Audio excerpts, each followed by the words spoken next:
everyone! I think it's time to do a roundup on some of my favorite portrait lenses for Sony E-mount. I upload a lot of lens reviews and I know it can be hard sometimes to decide which one is the best option to go with, and it's hard to compare all these different lenses. So I'm going to help you out today by talking about some of my favorite portrait lenses that are affordable with lots of photo examples. These lenses are not GM high-end expensive, but they're not the cheapest lenses out there either. These lenses on my list today are more mid-range, so if you are after spending a little bit more than the cheapest, but want to make sure you are getting quality in return for your money, then today's video is for you. Today's video is also sponsored by PPA, the Professional Photographers of America, and I'll let you know more about them a little bit later on. In today's list, I have mostly primes because I find primes are more popular for portrait photographers, but I do have a couple of zoom options as well. First on my list are two 35mm prime lenses, with the first one being the Sony 35mm f1.8. This is a super small and lightweight lens at only 280 grams, and you can pick it up for a pretty sweet low price point nowadays. I was pleasantly surprised when I used this at a portrait photo shoot. The autofocus performance is really solid, and I had a high ratio of in-focus images. The bokeh of this lens looks pretty clean and it produces a nice sharp image. If you're after a slightly higher end 35mm, then look no further than the Sigma 35mm f1.4 DGDN. I low-key call this lens a Sony 35mm f1.4 GM dupe because the lenses are so incredibly similar but at very different price points. I have a comparison video where I use the Sigma and GM side by side at an on-location portrait photo shoot, which I'll leave linked down below if you want to watch it, but the image quality of this lens is superb. It produces sharp and clear looking images, but it still has a lot of character. While it does a decent job at capturing movement, for example, a bride walking down the aisle at a normal walking pace, you will be able to capture photos in focus, especially if you bump your aperture up. But this is the only area where it lags behind the GM version instead. So before we move up to the next focal length, I want to let you know more about the sponsor of today's video, PPA. As a member of the Professional Photographers of America, you have access to so many essential business tools, from customizable contracts, marketing templates, and legal resources. As a member, you can enjoy not having to worry about gear damage or loss with up to $15,000 worth of equipment insurance. You will also have access to events like Imaging USA to connect and learn from other photographers. You can benefit from the resources at PPA whether you're a beginner or a full-time professional photographer, so please be sure to check them out by using the link in my description. So moving on up in focal length, next I have another tiny lens for those of you who prefer to keep your kits small and lightweight, and that's a Sigma 45mm f2.8 DGDN. By keeping this lens at a weight of 215 grams, you do lose out on a few steps of aperture, but don't skip away just yet. I know a lot of wedding and working professional photographers don't often shoot wide open anyway. For example, when I shoot weddings, I am hardly ever at f1.4. I normally use my lenses at f2 or f2.8 instead. Even at this higher aperture, depending how you use your location, you can still create some nice background to foreground separation to get that dreamy look to your photos. The images this lens produces are super sharp and the autofocus performance is decent. I will probably never stop talking about this next lens because I think it is a classic, and that is the Zeiss 55mm f1.8.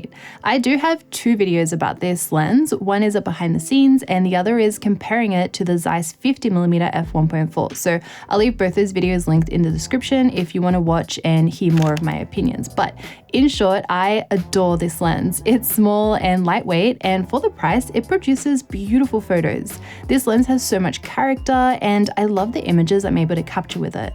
I find the autofocus performance to be fast with sticky IAF, and I come home with a good amount of images in focus. The colors straight out of camera are natural with a decent amount of contrast.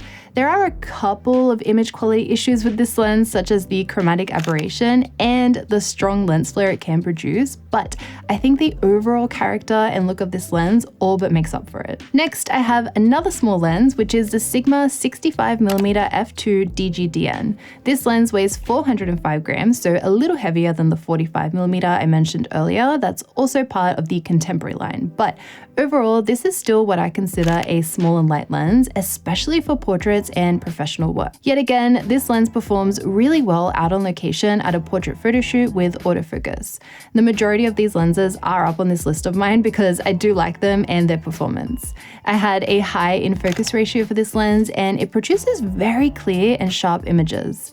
At f2 and a longer focal length than 45mm, you can achieve that dreamy look with lots of bokeh if that's what you're after in a lens. Just like our 35s, I have two 85mm lens options. First up is the Samyang 85mm f1.4 Mark II. So let's get the negatives out of the way first. The autofocus of this lens performs well for standard portrait sessions or subjects that are not moving too much.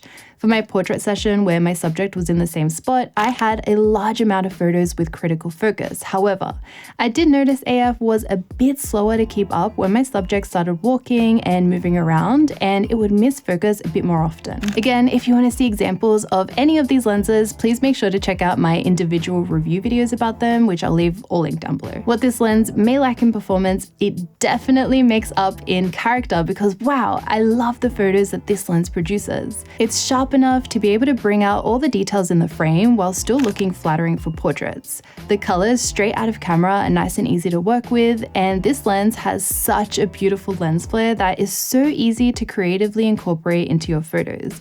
That's something that's always super important to me because I love shooting backlit and getting lens flares in my photos. If the Samyang is not for you, then another 85 option is the Sony 85mm f1.8. I put this lens head to head against the much more expensive Sony 85mm f1.4 GM, and it really held its own. The longer the lens, the more issues you're going to run into with autofocus because the plane of focus gets thinner and thinner.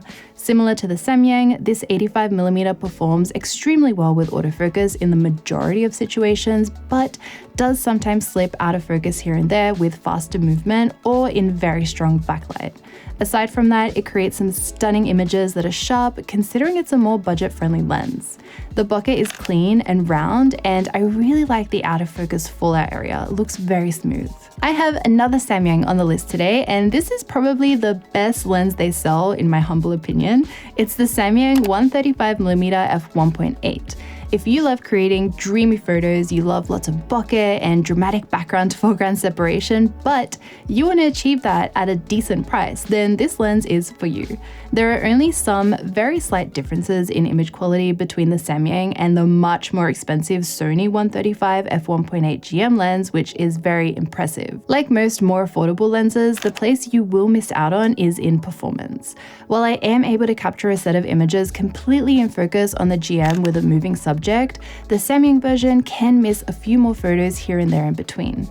I have also tried the Sigma 135 f1.8, and while the image quality is good, the performance is just not there yet since it is a DG HSM art lens. I am looking forward to seeing them release a 135 DG-DN. At lens number 9, we've made it to the zoom lenses, and these two zoom lenses, you could consider getting both of them to fill out your entire kit as they cover a wide to telephoto focal range. So something to think about if primes are not your thing.